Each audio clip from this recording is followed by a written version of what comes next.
Hi everyone.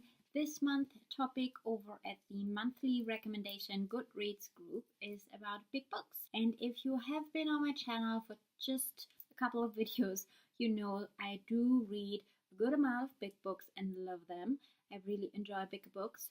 So I have quite a number of them to share with you guys, and so that is what I'm doing today with this video. And let's start out with the first two classics I think more people should read and maybe lose a bit of their fear to pick those authors. The first of those is one of my all-time favorite books. I just think Leo Tolstoy did a fantastic job with Anna Karenina. And if you don't know what this book is about, it is about a Russian family, the Kareninas, and it's not just about Anna herself, it's about her brother and other members of the family and their spouses and their lives. And I know one of the biggest problems people always complain about in this book is that we are only getting introduced to Anna way after 100 pages into this book. And I personally kind of enjoyed that. I really think that it's a fantastic view into Russia. It's a fantastic introduction to Russian classics in my option. The story is pretty easy to follow. It's basically a soap opera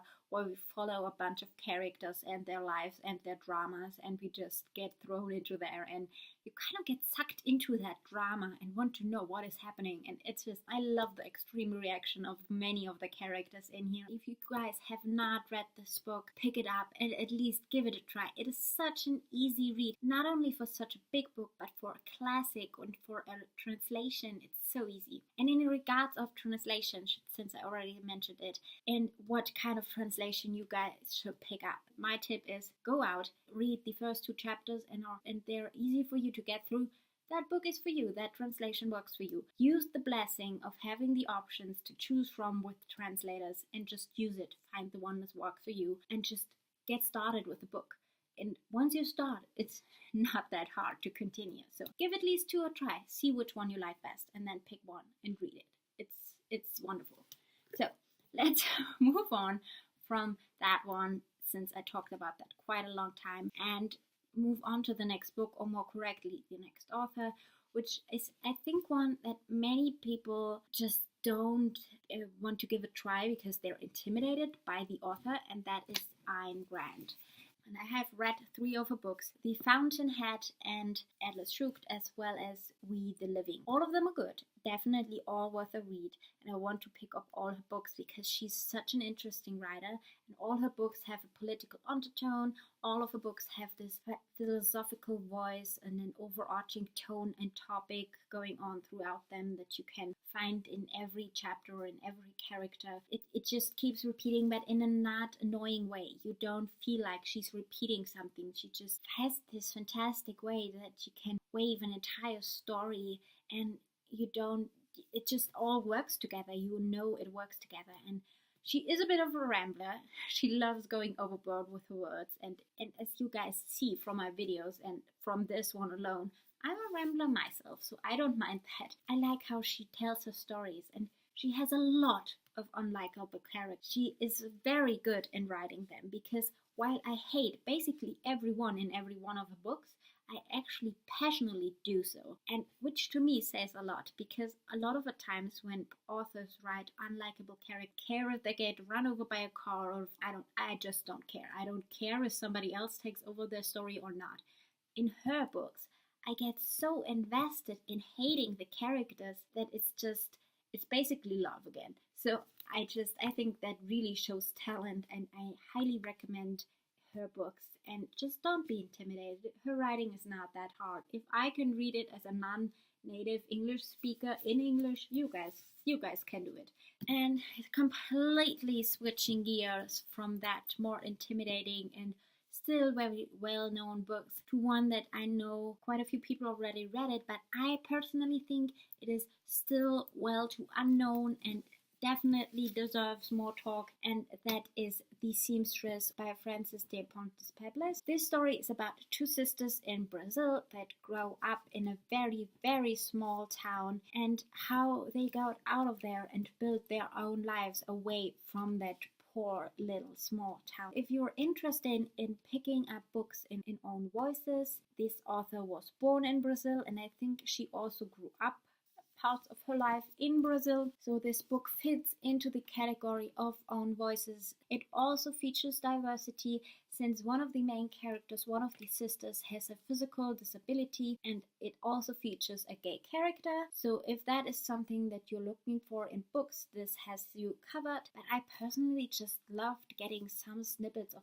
actual historical Brazil history mixed in with that more lively, easier to read fiction aspects. It's a wonderful introduction it had to Brazil history. It has a lot of action and adventure as well, and it has one of the best sister sibling relationships I ever experienced in books. And this is just one of my all-time favorite books as well. It's such a wonderful book, and if any of the things I just said with the diversity, the own voices, the disability, anything about Brazil history and action and adventure and kind of cowboy rebel gang anything like that sounds up your alley, pick up this book and give it a try. It's a wonderful, wonderful read. The next one I have is another own voices book, and that is The Cathedral of the Sea by Ildefonso Falcones. I think his name is pronounced. Pretty sure I butchered that, but anyway. This is a slightly better known book by the Spanish author that was born and I think still lives in Barcelona, and that is where this book takes place. This is another historical fiction. I think all of you guys can guess from the title and the picture on here is that this book is about the building of the cathedral. Follow a peasant boy throughout his life that always seemed somehow connected with this cathedral. I feel like I should warn you guys, but it features a rape scene at the start of the book that you can easily skip over because you can get the entire story without it. It is just a couple of pages, maybe the first 5 to 10 pages, where it is mentioned that a woman is being raped, and it fits into the book because of the time it takes place in, and sadly during the time women were just taken and raped, especially by higher standing men. But this book features such a scene. It's not graphic, as I said, it's there. And the author could have easily done without that and still got everything told in this book. It's just skip over that and enjoy the rest of the wonderfully and fantastically written book. I highly recommend this book if you love anything to do with historical buildings or historical life or anything like that. It's beautiful. In keeping with the historical fiction, the last one of those I want to talk about today is All the Light We Cannot See by Anthony Doerr. This is a clearly much better and well-loved book here on BookTube. It is one of those books that a lot of people talk about they want to read it, and most of the people that decide to pick it up and read it enjoy it. If they don't love it, they at least enjoy it because it is a good story. It is nicely told. The writing is different but beautiful. It has wonderful characters. And if you don't know what this book is about, it's about a French girl and a German boy and their life growing up before and during World War, and how it gets complicated by the French girl going blind throughout her early childhood and the German boy having to join Hitler's Youth without a choice. The writing, as I said, is very, very different. The chapters are extremely short, around 3 pages, and that is slightly short because we're constantly switching back and forth between the French girl and the German boy. So sometimes that gets a bit, you want to get a bit more from one of the characters before switching back, but it's still beautiful. And then switching into romance books, because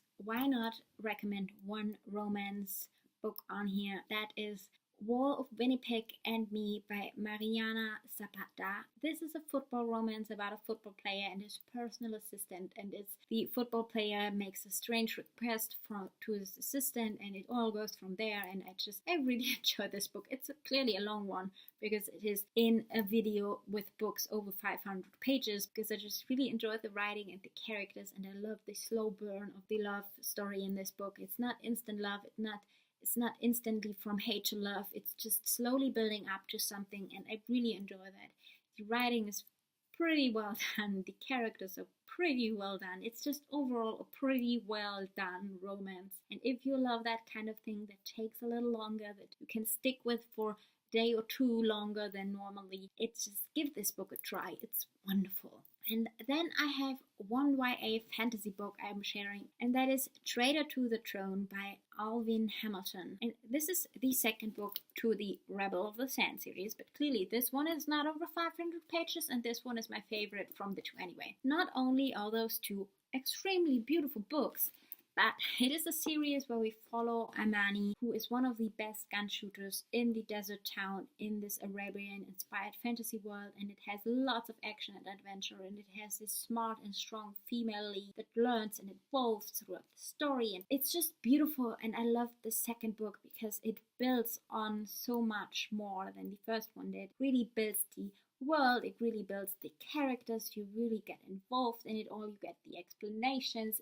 It's a beautifully done book. The last book I'm going to share is Please Kill Me, The Uncensored Oral History of Punk by Lex McNeil and Gillian McCain. This is a book completely different from anything else I share in this video, or most of the books I share on this channel. That is so wonderfully done, and if you enjoy music, and especially if you enjoy rock music or pop music or punk rock or the actual real punk rock, you should read this book. I so highly recommend it. The two authors of this book, they wrote it in a way that you feel like you're sitting in a room with all those music legends like Iggy Pop and Dee and Joey Ramone and all those other famous and even infamous punk figures that you might or might not have heard about if you love that kind of music. It's so wonderfully done. They took all those interviews those people did and wrote them together so that it seems like they're talking to each other and with each other about a topic in musical history, or going through that punk history, how it came to be and how they became part of it. And it's just such a different way to tell this kind of histories. It is not for everybody. I'm not saying it is. If you're interested in this type of thing, if you love music, if you love musical history, if you love reading about musicians, if you have any interest in all those legends, if you want to know where this music style of pop came from and how it evolves and how it came to be, this book will give you answers. Highly, highly recommend if you were into this kind of book. Those were all the 8 books I wanted to share with you guys. As always, I will link all the books I talked about in the info bar. If you're interested in any of them, please check out the links down below. I will link the monthly recommendation Goodreads page down below as well, as always. So if you're interested, check it out down below. If you read any of the books I just shared, I would love to hear about it, what you thought about them. Did you enjoy it, loved it, hated it? Let's talk about those things in the comments. Let's chat there. I hope you guys enjoyed this video, and if you did, please give it a thumbs up and maybe subscribe to my channel, or click on that little bell down there next to the subscribe button. That will let you know when I upload a video, and I hope to see you guys in my next one. Bye!